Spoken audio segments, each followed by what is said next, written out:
Have you ever wondered what the best damage setup in Wizard101 was? Probably assumed that it was on a storm, right? Wrong! Today, y'all, I'm gonna show you what is now the new best setup for PvE, for farming, for questing, for anything that you do outside of PvP. Very few people know about this. In fact, I don't think anyone even runs this right now. But what I'm about to show you is literally the most overpowered thing in Wiz, so let's get right into it. So the big name of the game when it comes to a good damage setup is hitting that 220 damage. Damage has a really weird like drop off after this number, as in if you get to like 224 damage, it'll still drop right back down to 220 again. For all intents and purposes, this is a magic number, and the higher damage per pip the school that you have this much damage for is, the more damage you're putting out. So if you have 220 damage to fire versus 220 to storm, you're gonna prefer the storm, which is why I'm using a storm setup right now. But if just getting to 220 damage was the name of the game, I would just tell y'all to do it and go about my day.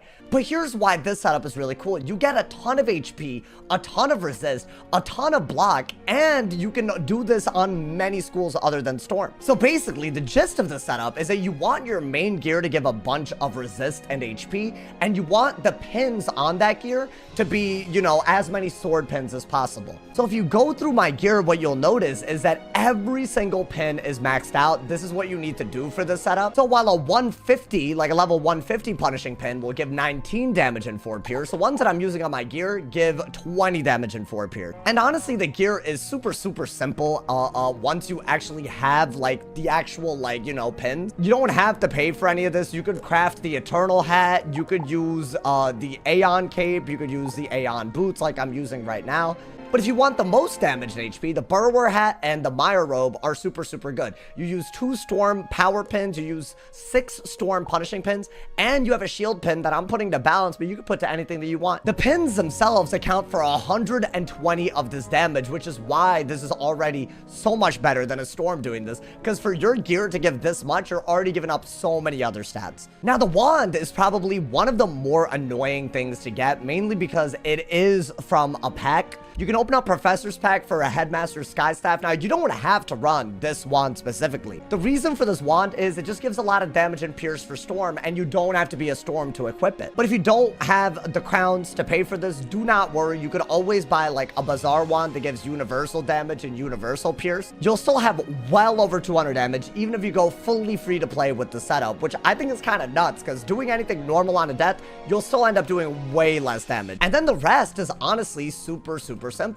Every spirit school can craft an Athame using their Aeon Athame to get storm damage. So yes, you can do this on a life, you can do this on a myth, you can do this on a death. Luckily for death, the main Aeon gear by default gives storm damage, so that's all I had to farm for. I got the ring, got the Athame, and put storm pierce and storm accuracy on it. And finally, the creme de la creme of the setup, which is I think is the hardest part of the setup to get, the mastery amulet, right? If you're going to be doing storm on a different school, you need a mastery amulet. But what I love about this one, it gives damage and accuracy, and even some square slots for you. The pet is still the standard gear set pet that everyone has been using for a really long time. So right now, in order to run 220 damage, I'm actually giving up some resist, but let's say that you're willing to give up 4 damage, right? If you were to do that and get 216 and run a double resist pet, what you're looking at is honestly an extremely tanky setup. I think this is just a better version of the 220 damage setup, but if you're really a stickler for getting all the way to max damage, you could just give up 6 resist basically.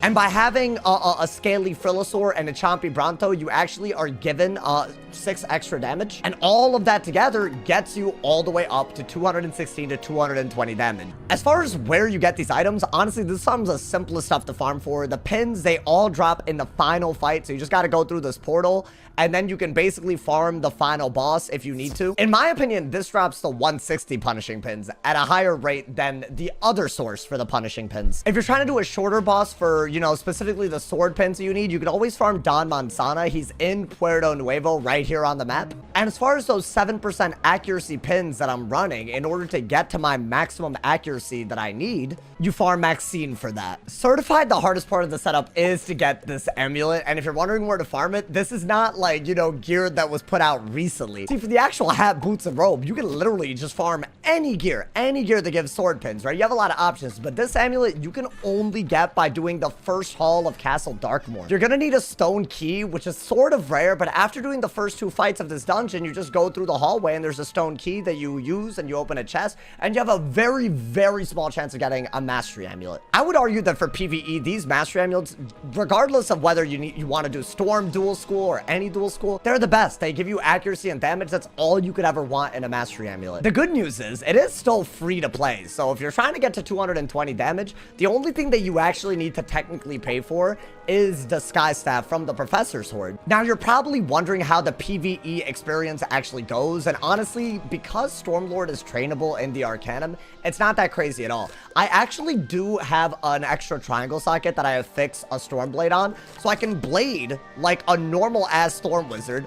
I can mass Storm Trap, like most Storm Wizards don't do this because of the Headmaster staff. And I can also Frenzy, enchant my Stormlords, and literally do as much damage as a Storm, and literally have all the tank ability of Adept. For comparison, if you were to do this on a Storm, you would have hundreds of less block, only 1 more pierce, and you would also have less than half the resist of the Death Wizard doing Storm. And for you to even get to the max damage as a Storm, you also need the Nullity Robe, which a lot of people don't want to do raids for. So honestly, I thought I'd make this video in case you wanted something just better to aim for, other than, you know, just extreme fragility as, like, you know, a Storm hitter. But also, it's a great way to, like, you know, have really cool stats in this game in a way like that has never been possible before.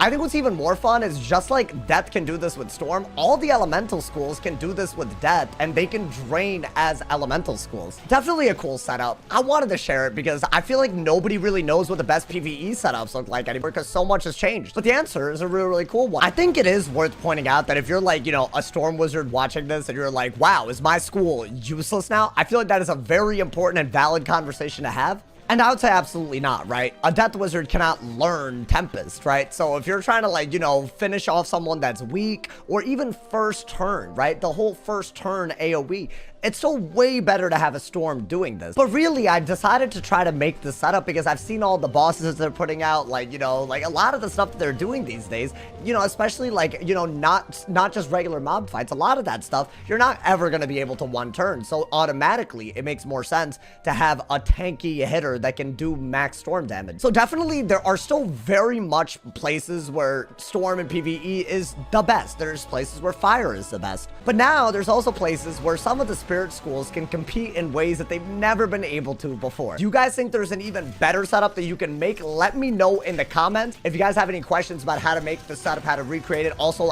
feel free to ask. I'll try to answer everything. As always, drop a like if you enjoyed. I hope you guys found this video helpful. Stay awesome. See y'all soon. And yeah.